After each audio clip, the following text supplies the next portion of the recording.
Assalamualaikum warahmatullahi wabarakatuh. Perkenalkan, nama saya Sony Prayudian dengan NIM 2041050200109. Pada kesempatan kali ini saya akan menyampaikan video tanggapan mengenai materi pengangguran dalam perspektif ekonomi Islam. Jika berbicara mengenai pengangguran merupakan sebuah penyakit bagi suatu negara yang mana dampaknya sangatlah besar, baik dalam skala makro maupun dalam skala mikro.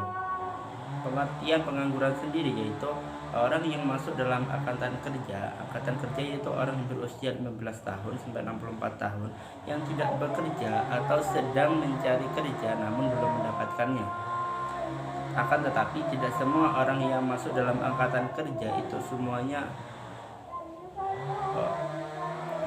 akan tetapi tidak semua orang yang berusia angkatan kerja itu termasuk angkatan kerja, karena orang yang tidak aktif dalam kegiatan perekonomian itu tidak termasuk dalam angkatan kerja, seperti halnya pelajar, mahasiswa, ibu rumah tangga, atau orang yang mendapatkan pendapatannya dari dana pensiunan itu tidak termasuk dalam kategori pengangguran. Adapun macam-macam pengangguran yaitu antara lain: satu, pengangguran tertutup. Pengangguran tertutup yaitu orang yang bekerja tapi tidak dalam waktu yang standar. Misalkan waktu kerjanya 8 jam pada hari, namun ia hanya bekerja dalam waktu 4 jam misalkan. Yang kedua adalah pengangguran terbuka. Pengangguran terbuka yaitu orang yang secara nyata tidak bekerja atau orang yang secara nyata tidak memiliki pekerjaan, itu disebut dengan pengangguran terbuka. Yang ketiga adalah pengangguran musiman. Pengangguran musiman itu orang yang bekerja hanya pada bulan-bulan tertentu atau musim-musim tertentu. Contohnya seorang buruh tani. Biasanya seorang buruh tani itu bekerja pada musim tanam dan musim panen. Antara rentang waktu musim tanam dan musim panen itu biasanya petani tidak bekerja. Jadi tidak bekerja itulah disebut dengan pengangguran musiman. Yang keempat adalah pengangguran atau setengah menganggur. Pengangguran setengah menganggur yaitu bekerja yang hanya dalam separuh waktu, atau sama seperti pengangguran tertutup. Jenis yang selanjutnya adalah jenis-jenis pengangguran. Jenis-jenis pengangguran antara lain yaitu satu, pengangguran friksional. Pengangguran jenis ini yaitu sebelumnya bekerja namun keluar atau mencari pekerjaan lain. Contohnya yaitu seseorang yang sebelumnya bekerja di perusahaan, karena ia tidak cocok dengan perusahaannya atau tidak cocok dengan budaya perusahaannya, maka ia memutuskan resign dan mencari pekerjaan lagi. Dan waktu mencari pekerjaan lagi itulah yang disebut dengan pengangguran friksional. Yang kedua adalah pengangguran siklikal.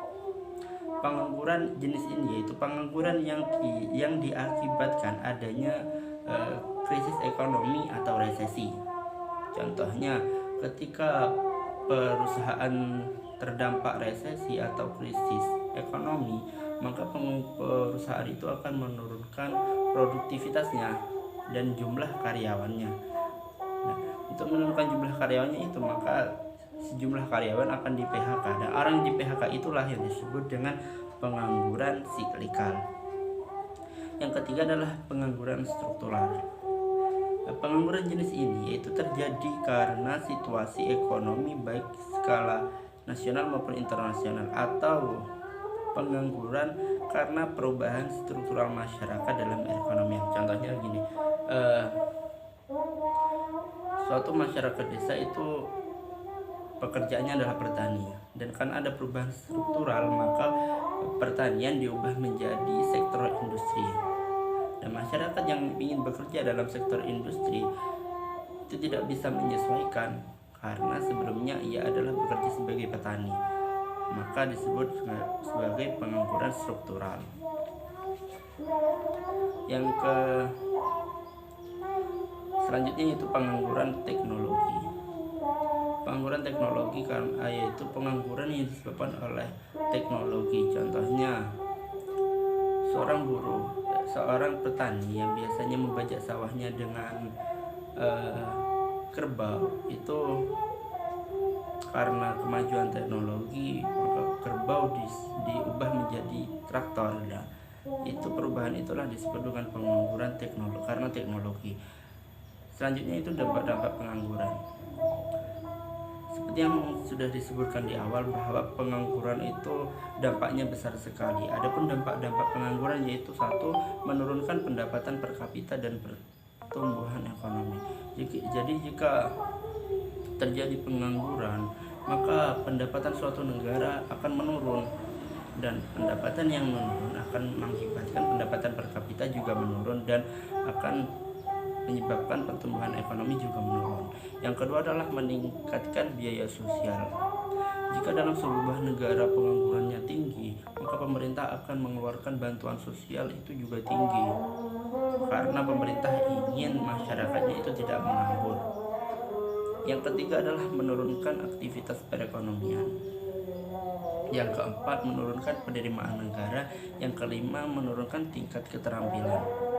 Jika seseorang itu menganggur, maka keterampilannya juga akan sedikit, karena orang yang bekerja itu juga akan memperoleh ilmu, yaitu keterampilan. Yang keenam yaitu kegiatan distribusi kurang lancar. Yang ketujuh, terjadinya kemiskinan. Jika pengangguran itu dibiarkan, maka pengangguran itu akan terus menerus dan akan menyebabkan kemiskinan, karena seseorang akan kehilangan pendapatannya. Yang ke-8 yaitu kurang gizi. Jika pengangguran dibiarkan dan terjadi kemiskinan, maka otomatis dia akan kekurangan gizi karena tidak bisa membeli makanan-makanan yang sehat dan sebagainya. Yang selanjutnya 9 yaitu tindak kriminal meningkat. Jika manusia tidak bekerja, maka akan menimbulkan tingkat kriminalitas yang tinggi, karena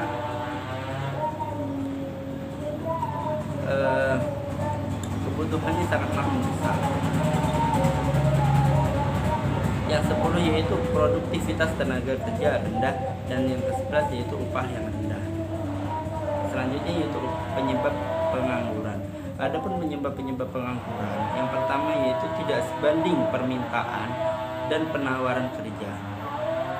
Jika permintaan kerja tinggi sedangkan penawarannya kerja rendah, atau jika angkatan kerjanya tinggi sedangkan lapangan pekerjaannya sedikit, maka akan terjadi pengangguran karena lowongan kerja tidak bisa menampung semua angkatan kerja. Yang kedua adalah turunnya pengeluaran total dan output. Jika suatu negara atau suatu perusahaan itu menurunkan total atau output produksinya, maka dia akan mem-PHK karyawannya atau mengurangi karyawannya, maka ini akan menyebabkan pengangguran. Yang ketiga yaitu perubahan teknologi.